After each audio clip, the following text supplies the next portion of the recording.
الزام لگانے والے وکلاء ہیں نعیم بخاری صاحب فار انسٹنس، ان کا کام صرف اتنا تھا کہ وہ ثابت کرتے کہ ایون فیلڈ ہاؤس کی اپارٹمنٹس 16 اور 17 اے اینڈ بی اے اینڈ اے یہ 4 اپارٹمنٹس شریف خاندان کی ہیں، یہ انہوں نے ثابت کرنا تھا۔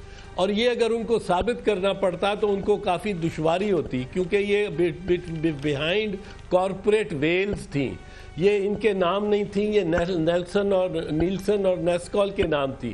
وہاں جا کے رجسٹر میں آپ دیکھو مالک کون ہے، نیلسن اور نیسکال کمپنیوں کے ڈائریکٹرز کون ہیں، یہ وہ 2 کمپنیاں منروا اور فلیگ شپ ہولڈنگز ان کے پیچھے ہیں۔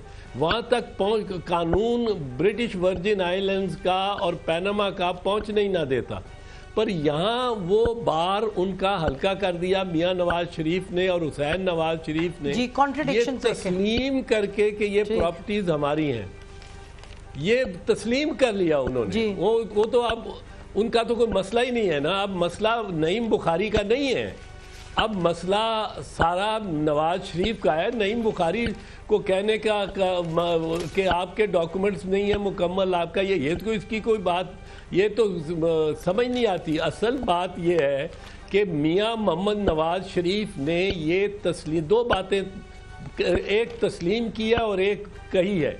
جو تسلیم کی ہے وہ یہ کہ ان شریف خاندان کے افراد ان 4 بیش بہا بیش قیمت دنیا کی قیمتی ترین اپارٹمنٹس کے مالک ہیں، جن کی 6-7 ارب روپے جن کی مالیت ہے آج۔ اعتزاز صاحب آپ بڑی کلیئرلی، اور دوسری بات جو انہوں نے کہی ہے، دوسری بات جو انہوں نے کہی ہے وہ داستان بتائی ہے کہ یہ کس طرح پیسہ ادھر گیا۔ ٹھیک ہے، دبئی سے شروع ہوا، کیونکہ وہ کہتے ہیں پاکستان سے نہیں گیا۔ اب یہ بھی تسلیم کرنا بہت مشکل ہے، پر سمجھو دبئی سے بھی شروع ہوا، دبئی میں ریت سے تو نہیں نکلا، دبئی کے ڈیزرٹ سے تو نہیں نکلا، یہ کسی طرف سے آیا۔ وہ کہاں سے آیا؟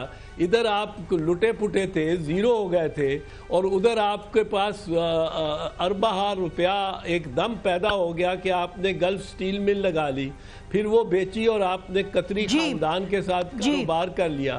اس کاروبار میں کیا کچھ آپ کے پاس آتا رہا وہ ساری بینک سٹیٹمنٹس دینی پڑے گی۔ اب یہ سارا بوجھ، سارا کیا سارا بوجھ شریف خاندان پہ ہے، بوجھ اور برڈن آف پروف جو الزام لگا رہے ہیں جو پٹیشنرز ہیں ان پہ قطعاً نہیں ہے۔ اگر رہتا ان پہ ہوتا اور بڑا مشکل بوجھ وہ ادا